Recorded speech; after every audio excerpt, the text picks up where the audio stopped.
ध्येयं सदा परिभवघ्नमभीष्टदोहं तीर्थास्पदं शिवविरिञ्चिनुतं शरण्यं भृत्यार्तिहं प्रणतपालभवाब्धिपोतं वन्दे महापुरुष ते चरणारविन्दम्।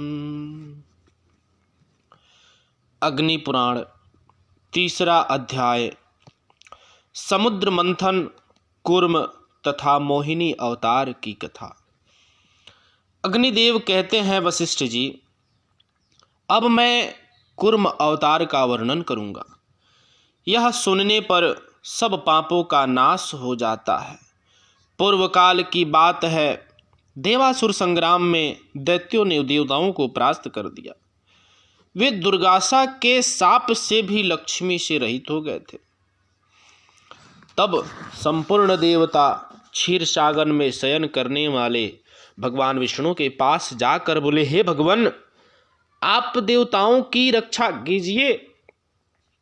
अब तो यह सुनकर श्री हरि ने ब्रह्मा आदि देवताओं से कहा कि हे देवगण, आप लोग क्षीर समुद्र को मथने, अमृत प्राप्त करने और लक्ष्मी को पाने के लिए असुरों से संधि कर लो। कोई बड़ा काम या भारी प्रयोजन आ पड़ने पर शत्रुओं से भी संधि कर लेनी चाहिए। मैं तुम लोगों को अमृत का भागी बनाऊंगा और दैत्यों को उससे वंचित रखूंगा।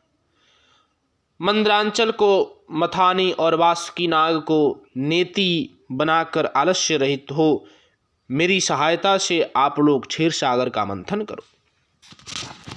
भगवान विष्णु के ऐसा कहने पर देवता दैत्यों के साथ संधि करके क्षीर समुद्र पर आए। फिर तो उन्होंने एक साथ मिलकर समुद्र मंथन आरंभ किया। जिस ओर वासुकी नाग की पूंछ थी, उसी ओर देवता खड़े थे। दानव वासुकी नाग के निश्वास से क्षीण हो रहे थे और देवताओं को भगवान अपनी कृपा दृष्टि से परिपुष्ट कर रहे थे। समुद्र मंथन आरंभ होने पर कोई आधार न मिलने से मंद्रांचल पर्वत समुद्र में डूब गया। तब भगवान विष्णु ने कछुए का रूप धारण करके मंद्रांचल को अपनी पीठ पर रख लिया। फिर जब समुद्र मथा जाने लगा तो उसके भीतर से हलाहल विष प्रकट हुआ। उसे भगवान शंकर ने अपने कंठ में धारण कर लिया। इससे कंठ में काला दाग पड़ जाने के कारण वे नीलकंठ नाम से प्रसिद्ध हो गए। बोलो नीलकंठ भगवान की जय।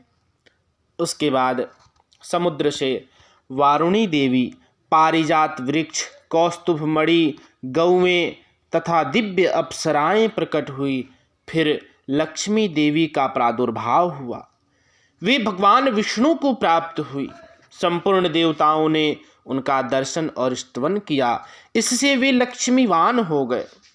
उसके बाद भगवान विष्णु के अंशभूत धन्वंतरी, जो आयुर्वेद के प्रवर्तक हैं, हाथ में अमृत से भरा हुआ कलश लिए प्रकट हुए।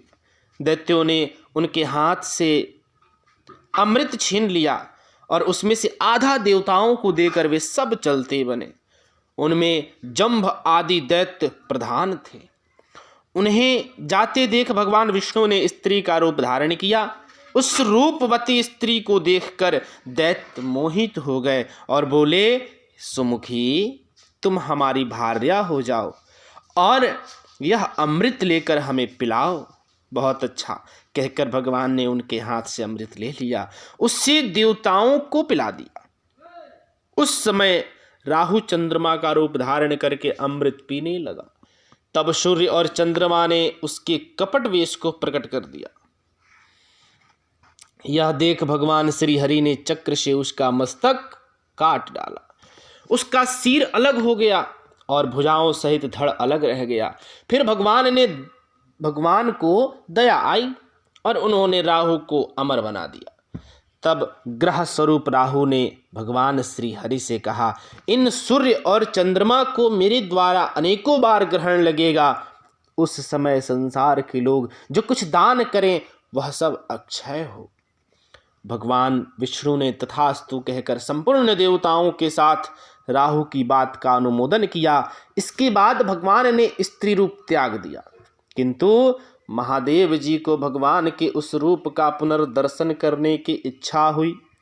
अतः उन्होंने अनुरोध किया, भगवान आप अपने स्त्री रूप का मुझे दर्शन करावें। महादेव जी की प्रार्थना से भगवान श्री हरि ने उन्हें अपने स्त्री रूप का दर्शन कराया। वे भगवान की माया से ऐसे मोहित हो गए कि पार्वती जी को त्याग कर उस स्त्री के पीछे लग गए।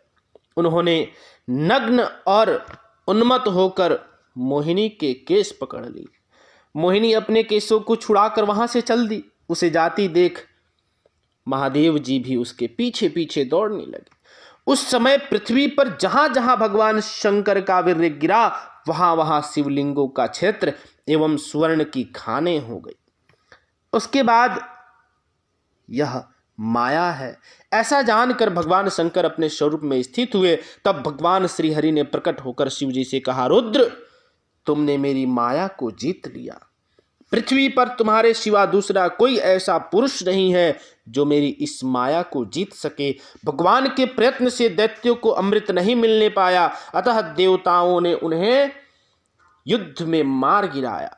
फिर देवता स्वर्ग में विराजमान हुए और दैत्य लोग पाताल में रहने लगे। जो मनुष्य देवताओं की इस विजय गाथा का पाठ करता है वह स्वर्गलोक में जाता है, इसमें कोई संशय नहीं है। इस प्रकार विद्याओं के सारभूत आदि आग्नेय महापुराण में कुर्मावतार वर्णन नामक तीसरा अध्याय पूरा हुआ। जय श्री राधे, जय श्री कृष्ण।